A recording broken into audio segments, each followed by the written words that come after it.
এই রকম হেলদি খাবার যদি বাচ্চাদের দেওয়া হয় তাহলে বাচ্চারা কিন্তু খুব মজা করে খাবে।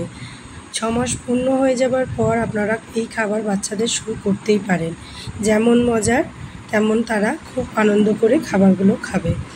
তো চলুন শুরু করি আজকের রেসিপি। তো হ্যালো এভরিওয়ান, আসসালামু আলাইকুম। কেমন আছেন সবাই? তো এখানে আমি গাজরটাকে ভালো করে খোসা ছাড়িয়ে ধুয়ে নিয়ে গ্রেট করে নিয়েছি। এবার আমি অল্প একটু ঘি দেব। ঘি কিন্তু বাচ্চাদের জন্য স্বাস্থ্যের জন্য খুবই উপকারী। ঘি বা বাটার আপনারা দিতে পারেন। তো অল্পটাই দিয়েছি, দিয়ে ভালো করে আমি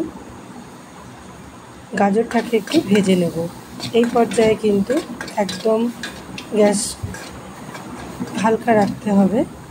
তো দিয়ে একটু ভেজে নেওয়ার পর আমি জল দিয়ে গাজরটাকে একটু সিদ্ধ করে নেব।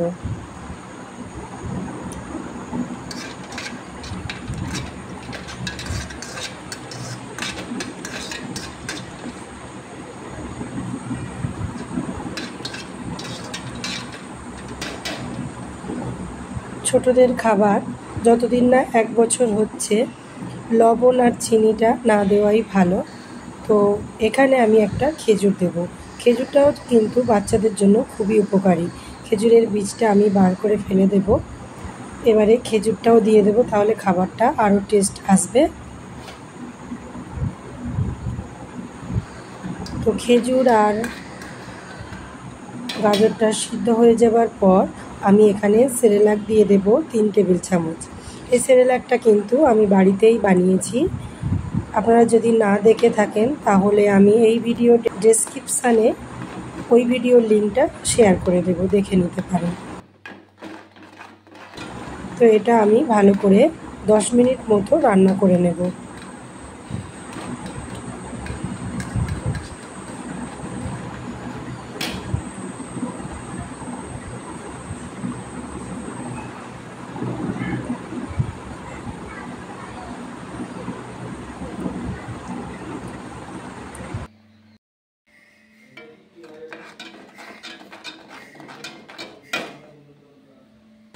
এখানে একটু পাতলা বলে মনে হচ্ছে, তাই একটু জোর দিয়ে আমি জলটা আরেকটু শুকিয়ে নেব।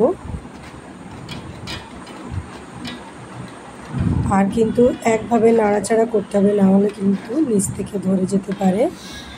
আর বাচ্চাদের একটু ভালোভাবে রান্না করে দিলে কিন্তু ওরা খুব মজা নিয়েই খাবে, আর ওরা এক জিনিস বারবার খেতে চায় না।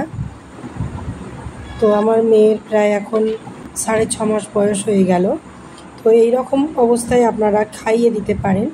আমার বাচ্চা এই রকমও না, আরও একটু পাতলা করে খেতে চায়, তাই আমি এটা ব্লেন্ডারে দিয়ে ব্লেন্ড করে নিয়েছি।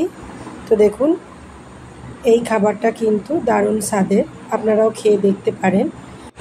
আজকের রেসিপি যদি আপনাদের ভালো লাগে তাহলে অবশ্যই একটা লাইক করবেন, আর নতুন মায়েদের কাছে শেয়ার করে দেবেন। নেক্সট টাইম এইরকম আরও নতুন ভিডিও পেতে চ্যানেলটি অবশ্যই সাবস্ক্রাইব করে পাশে থাকা বেল অপশনটি অল করে রাখবেন। আজকের মতো এখানেই বিদায় নিচ্ছি। সবাই ভালো থাকবেন, বাচ্চাদের সুস্থ রাখবেন। আল্লাহ হাফিজ, আসসালামু আলাইকুম।